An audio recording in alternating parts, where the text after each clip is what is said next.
Now, to the question about what are the differences. I think it was around here. What are the differences between your Colorado state standards and these new standards? So let me talk about in reading. What are the big advances or shifts? So there is a balance of informational text and literature in the Common Core. Let me ask you this question. Let me ask you, and I don't know Jeffco. I can talk about when I was in Denver and when I've been across the country. But let me ask this, those of you in the elementary, and be honest. In your school, what percentage of explicit reading instruction is devoted to literature and what percentage to informational text? I'm saying explicit reading instruction, not the fact that they are having science and they have a science textbook. Explicit reading instruction. What percentage would you say in your school? At the elementary? And it doesn't matter, there's no right answer because you're doing it based on your current state standard. But what's happening in your school right now? Anybody? 80, 20, 80 in what direction? Who said 80, 20? 80 literature, 20 informational text. Anybody have a different figure? Yes? 60, 40, 60 informational, 40 literature. So you're doing 60 information, 40 literature. Okay? Anybody else? Yes? Okay. 70 literature, 30 informational text, going once, going twice, so for 70, 30. Well, that's the pattern throughout the country. Throughout the country, which is, you are an unusual pattern, which is not bad, is throughout the country at the elementary, predominantly in reading, explicit reading instruction, revolves around literature. Well, the Common Core calls for 50% and 50%. And I want you to write those percentages, and I'm going to do the same thing for middle school and the high school. 50%, 50, beginning in kindergarten. Beginning in kindergarten. So I just wanted you to make sure that starts thinking kindergarten kids need to be exposed to both informational text, half and half, and literature. And I was doing this training with a group of teachers in New York City, and a kindergarten teacher, no. They're not interested. Our kindergarten students are 5-year-old. What they want is fairy tales, poems, novels, story. And I said, well, that must be a very unusual set of 5-year-olds, because the 5-year-olds that I know come to our school with questions about the sun, the moon, the world around them, which is really information of text. So, but it has to begin there. Now, what about middle school? What percentage in each of those buckets? Folks from the middle school. Of explicit reading instruction. Where are my middle school folks? Don't be afraid to say, I'm a proud middle school person. You should be really proud, yes. 90 literature, 10%. Anybody else?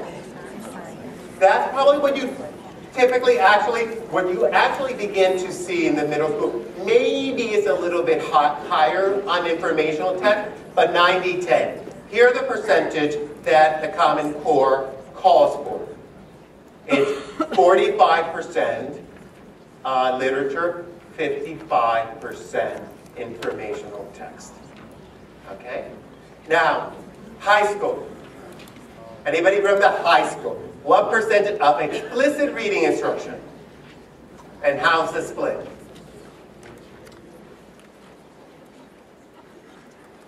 Where are the high schools? I guess we don't have any high schools in Jeffco. Yeah.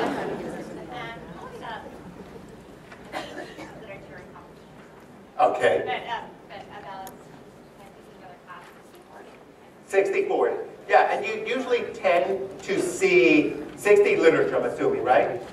Yeah, you tend to see sometimes a little more increase in the high school. But here's what the Common Core calls for. How many of you are English majors? English teachers. Okay, please don't have a heart attack. Don't want to have to dial 911 when I tell you. But the percentage of the Common Core calls for 70% informational text, 30% literature. And I'll be with you in a minute. Take your question in a minute. Let me tell you why those percentages are important. Those percentages are in the new test, which you will be administering in the school year, which I'm going to get to. And give you samples of them. You will be administering in the school year of 2014, 2015, the passages that kids will be reading will follow that distribution. Which means that most of the passage on all grade level will be what? Informational text. And let me tell you that this is not something new. I show you the NAEP and the gap of the NAEP. The NAEP test, that's the framework. That's where the Common Core got it. The NAEP tests are designed with those percentages in mind. That's why we do so poorly in reading. That's why the gap. Because we're mostly reading literature. And we all know which one is harder to read, literature or informational text. Informational text. You had a question. Well, as a former secondary English teacher, I just wanted to point out that the 70% of reading instruction in informational text is not solely the responsibility of the English language arts teachers. And in fact, I personally believe that the study of literature is very important for a well-rounded education.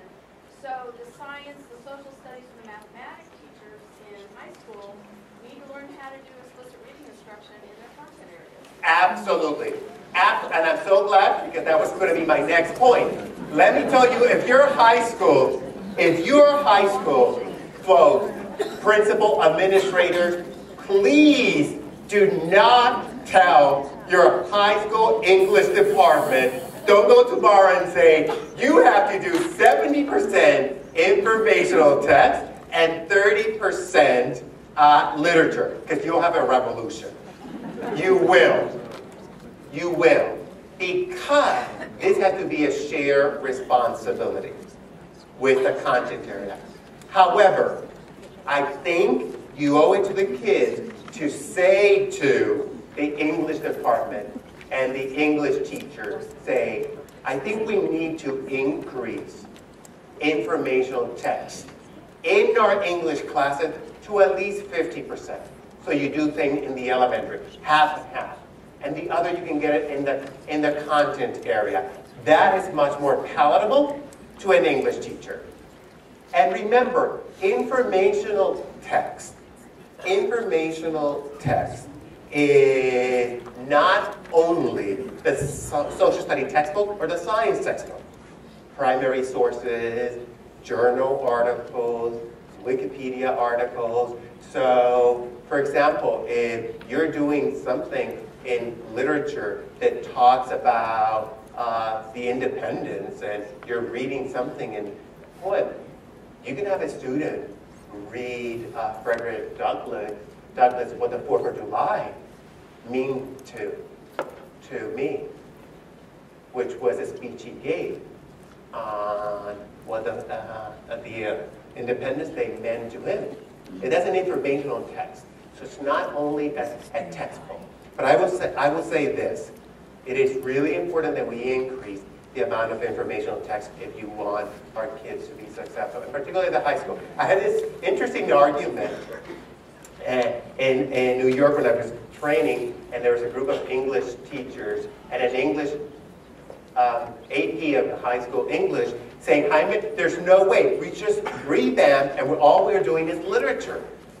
That's the most important. It's reading the classics. And I said, there was no way, even though I showed them all the data, could not convince him that we needed to increase. Until finally, I said to him, well, let me tell you this. This was a comprehensive high school, over 3,000 kids in New York City. I said, if you can guarantee to me that every single student in your high school will be an English major,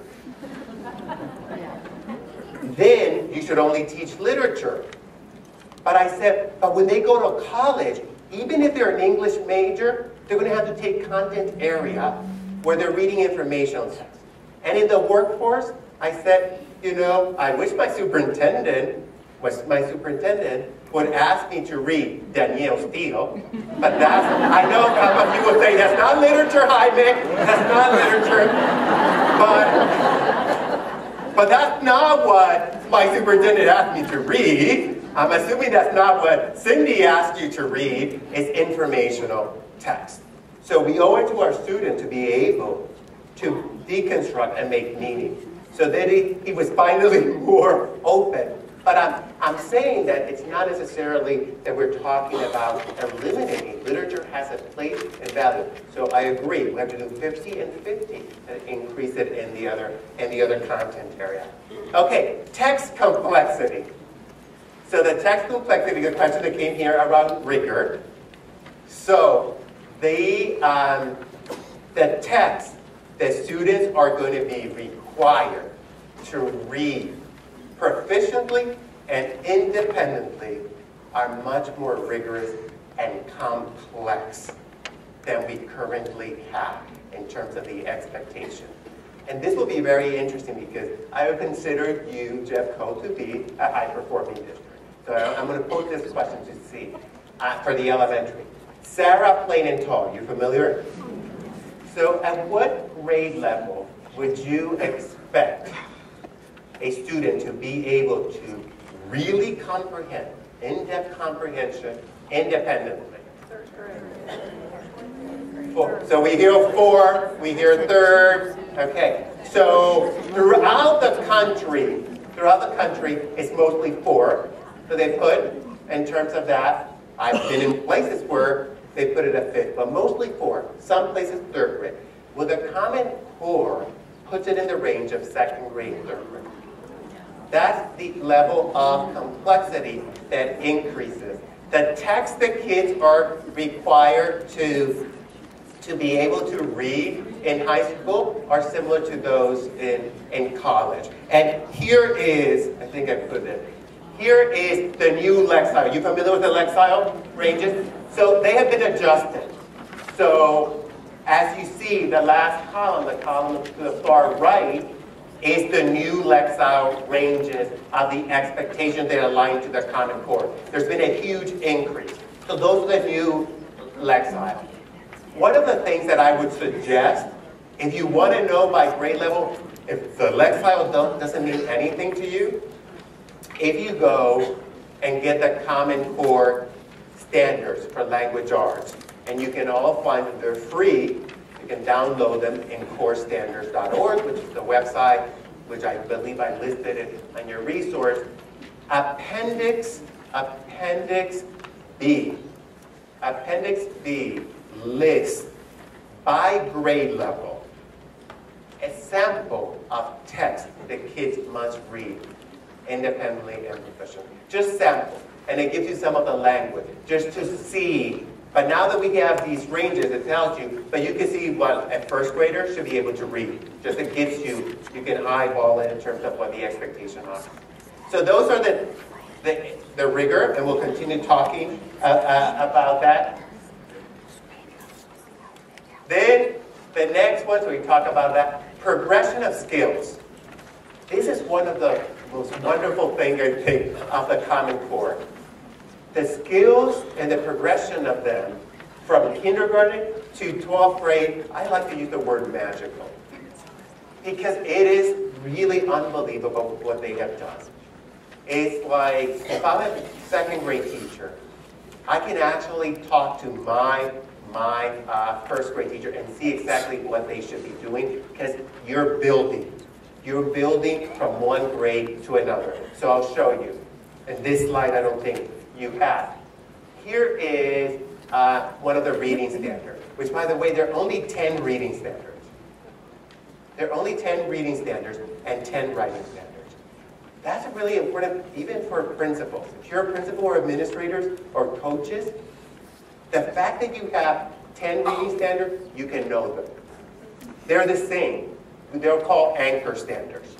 Anchor standards. So, like this one is talking about getting details, key details from a text.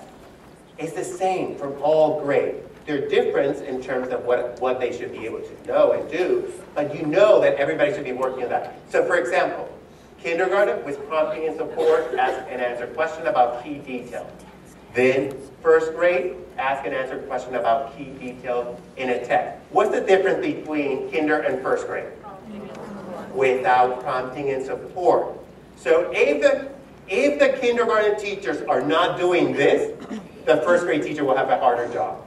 And then the second grade teacher now answers questions about who, what, where, when, and why.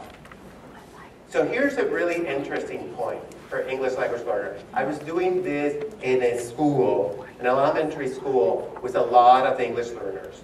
And they were saying, Jaime, so this was a first grade teacher, are you saying that since all my students are English language learners, that I cannot give them prompt and support in first grade to answer the question? I said, absolutely not. You should. You should. Because if they can't access, if they can't do it because they're English language learner, look at the kindergarten and give that key strategy of prompting and support. But however, you need to know that that's not a goal. You're using that as a scaffold to eventually then to be able to do it. And it continues the same standard throughout, and then it also goes through high school, I think. Here it says. They're up to high, the same.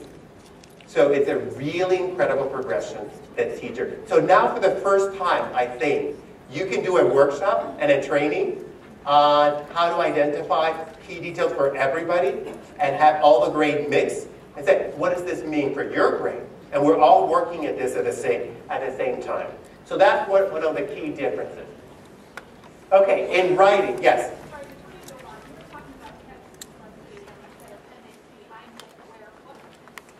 Okay, so if you go to corestandards.org, okay, that's the official website of the Common Core, corestandards.org.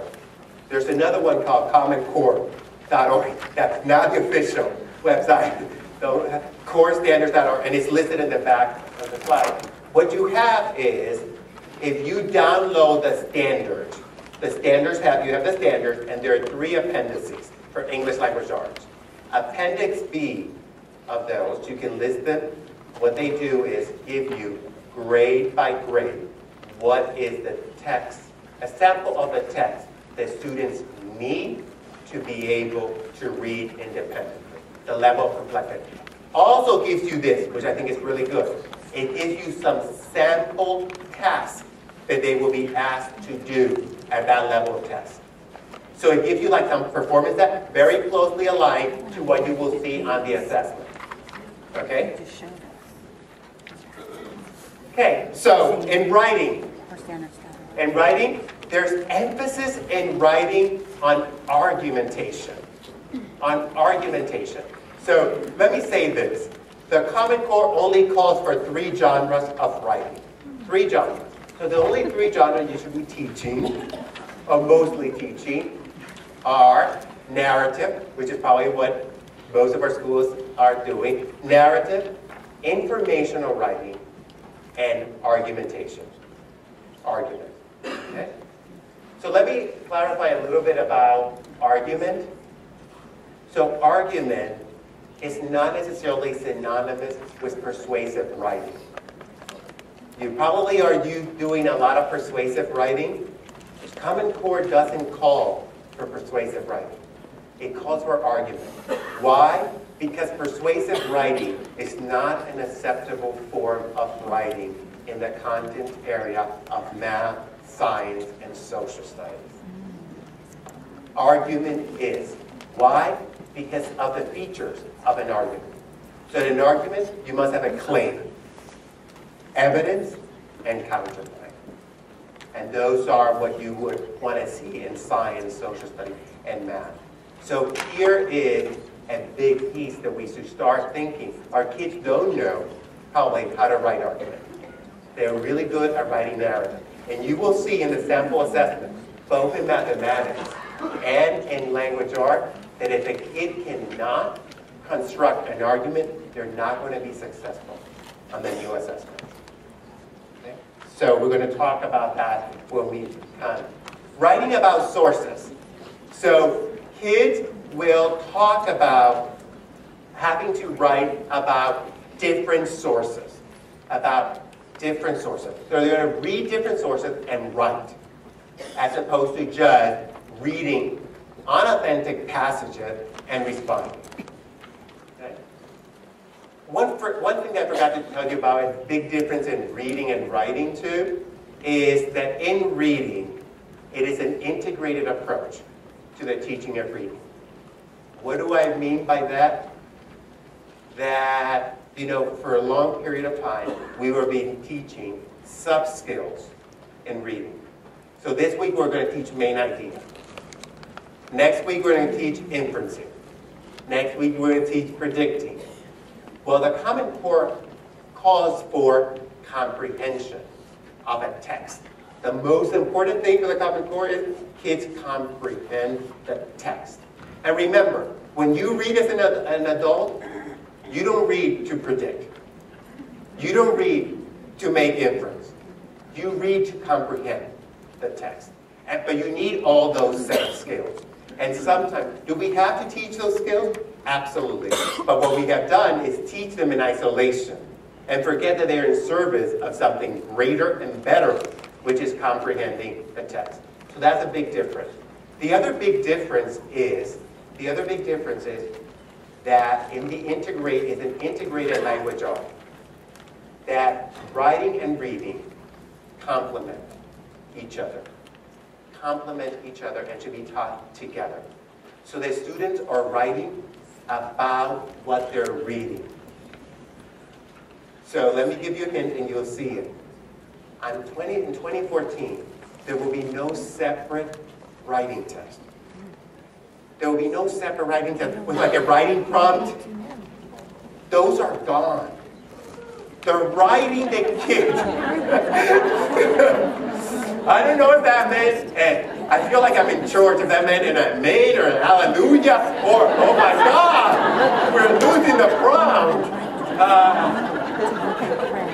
But what you will see that when students are going to be asked to write is in response to reading.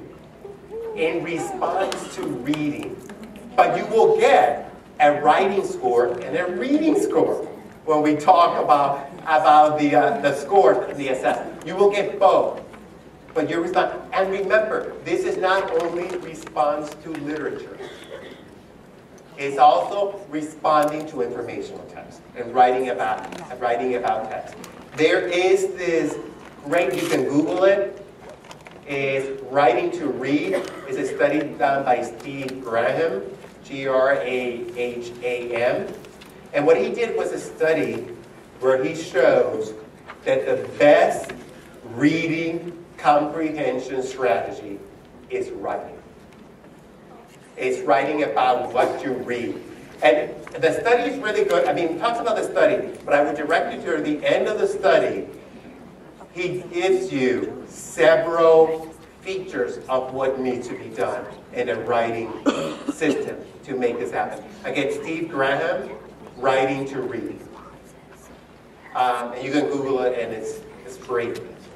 So make sure that we're doing. However, please, one of the things that I want to make sure is that you don't start thinking, oh my God, every time a kid reads, they have to write about it. You know, the problem I think in education is that we go from one extreme to another. And we forget about the professional judgment of the people in the field. You have to exercise your professional judgment. And like say, there is something, we want kids to really instill a love for reading. So there's a place where they're just reading for the pleasure of reading. And sometimes that they don't have to stop and write. But what we do have to increase the amount of writing that we do for kids. Okay.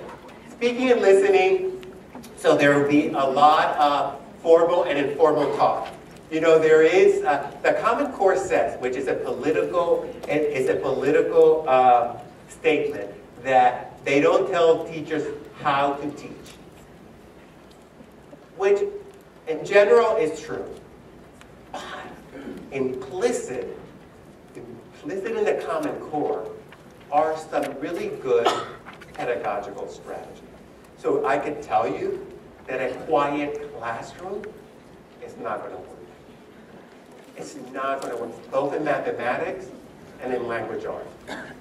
So there are certain things that you can imply, like the informal talk. Stress on general knowledge and academic vocabulary. This is really, really important, particularly on the academic vocabulary. Academic vocabulary is the new background knowledge. It's the new background knowledge in the sense that that's what we want to build. Kids who have academic vocabulary will have a greater background knowledge to understand complex text. And we'll talk about that later. And then for one of the great things that the standards did was that for grades 6 to 12, there is standards for reading, writing, in history, science, social studies, and the technical subject. So for the first time, we have a set of standards of reading and writing in the content area for 6 to 12. So 6 to 12 content area teacher should look at this. We're not telling this science and social study and math teacher that you need to become a reading teacher or a writing teacher. But what these reading and writing standards do is you, as a science teacher, have a vested interest that your students can read a science text. And these are the skills that are important for you to be able to do that. And math. Very quickly math, and then I want you to talk among yourself. So in mathematics, the key difference in mathematics, first, there are fewer. Just like I forgot to tell you that in ELA, there are fewer, more rigorous and deeper. There are 10 standards in reading, 10 in writing. In mathematics, there are actually also fewer. Fewer, you know, for a very long time, teachers have told administrator and everybody, I cannot teach all these standards in 180 days.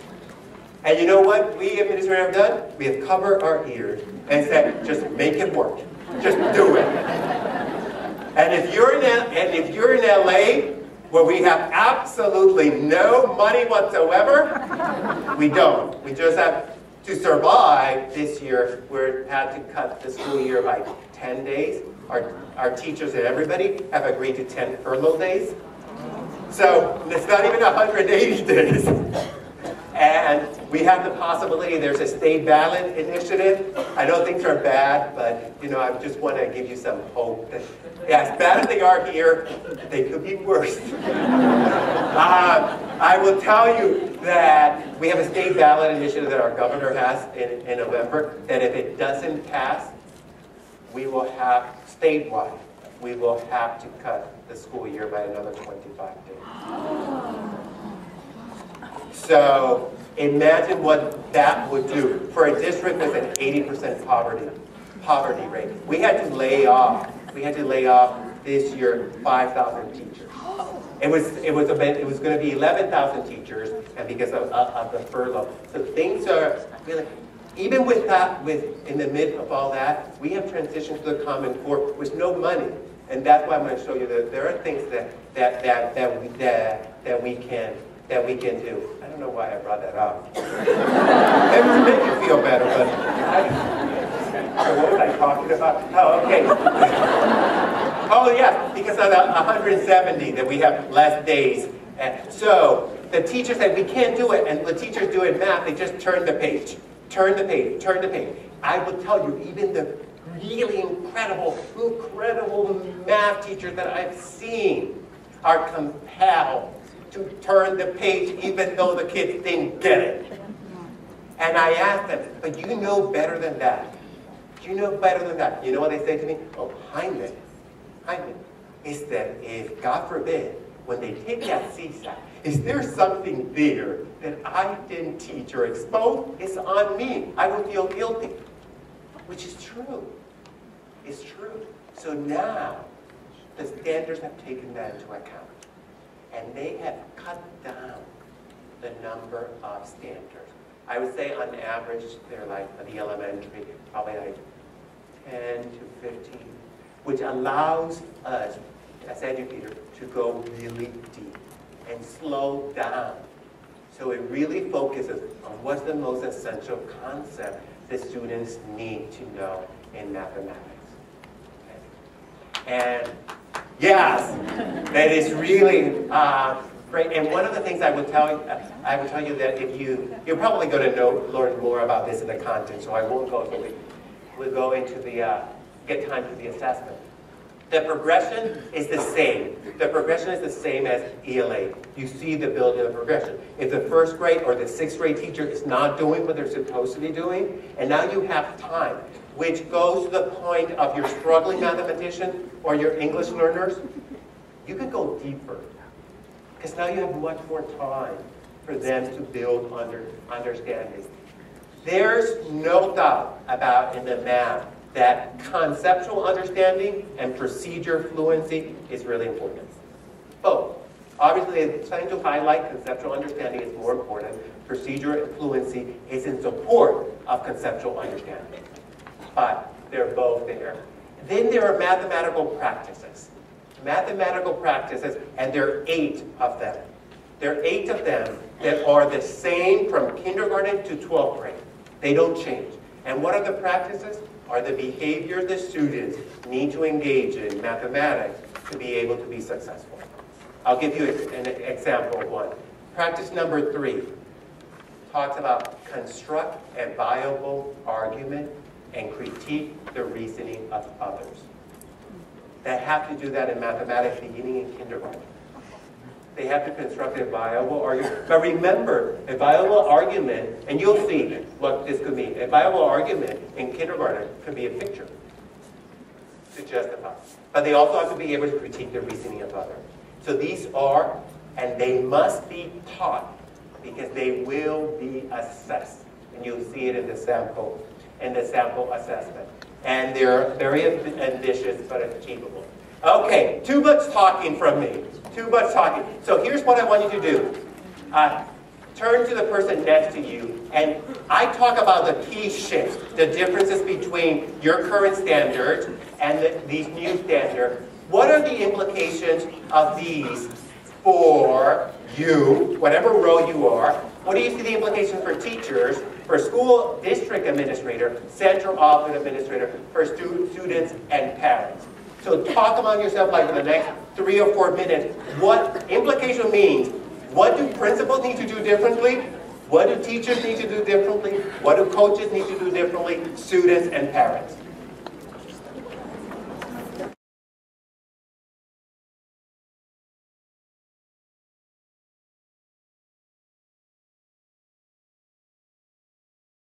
Because I'll offer some of the things that we are doing differently. And I'm hoping to share that also at the end. Anybody, what are some of the implications for you in whatever role capacity you are in the district?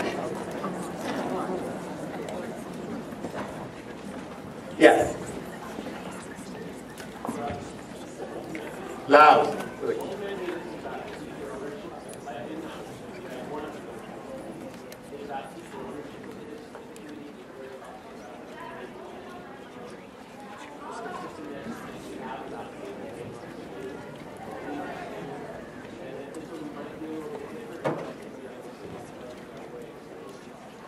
Okay, so how do we help teacher own this and transition in a meaningful way? Really, really important. This will not work if teachers don't own it. They are in the battlefield, if you want. They are in the front line.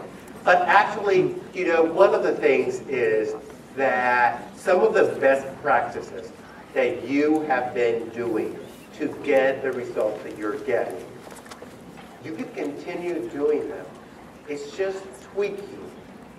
I wish we would have enough time, but first I thought we were going to start at 8, so I planned for 3 hours, to show you some of the little simple things in English language arts that I can guarantee that you're doing right now, that you just make a simple twist and take it and become more aligned to the Common Core. A really good point. What else? Yes, sir. One of the concerns that I have amongst a number is it more effective utilization of resources.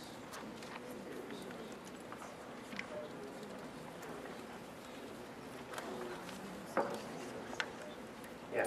So the issue of resources, one of the first things that you need to start thinking, particularly as you as you start thinking about English language art, is do we have materials that correspond in our classroom to those percentages of informational text and literature?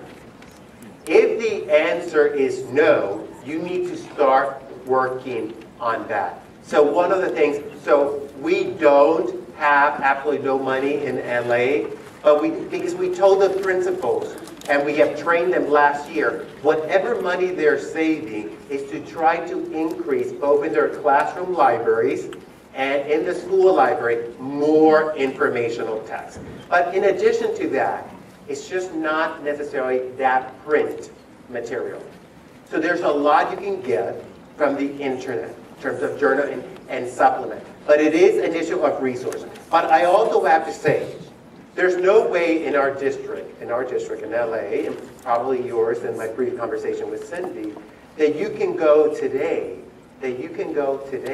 and say, we're going to adopt a new program.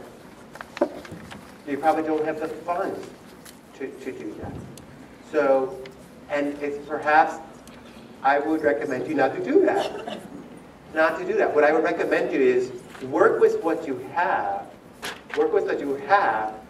and tweak it. And there are ways of doing that. We have done it. We have begun to do it, and I'll show you that later later during the presentation, so that you can do that. Because I anticipate that in the next couple of years, there are going to be really some great materials out there. You know, and I'm going to say this with all due respect to Pearson and to any vendor. One of the things I do hope that you get out of this session is that everybody, all publishing company, will come to you and say, our materials are aligned to the Common Core. Well, if you go to a car dealer, he's going to tell you that his car is the best. But you, knowing better than that, do your research.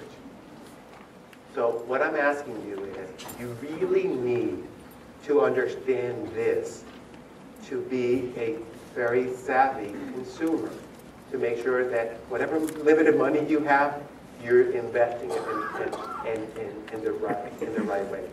So look at that. Any other implication? Yes. Before we get into resources, we need to realign the cap. We need a recap of what we need. We need to cap align with the Common Core before we even start talking about spending money on it. Yeah. So one of the things that I'm saying, which I'll get into, I think, right after this, is the assessments. So you will have new assessments in 2014. So that's right around the corner. CAP is our curriculum transfer. Oh. Our planning template. Oh, your planning template. And we just have to be very careful. Yes. There's a lot of time and energy been put into those from some very talented people. And so we just have to make sure that we don't hold on to sacred cows that don't align with CAP. Okay.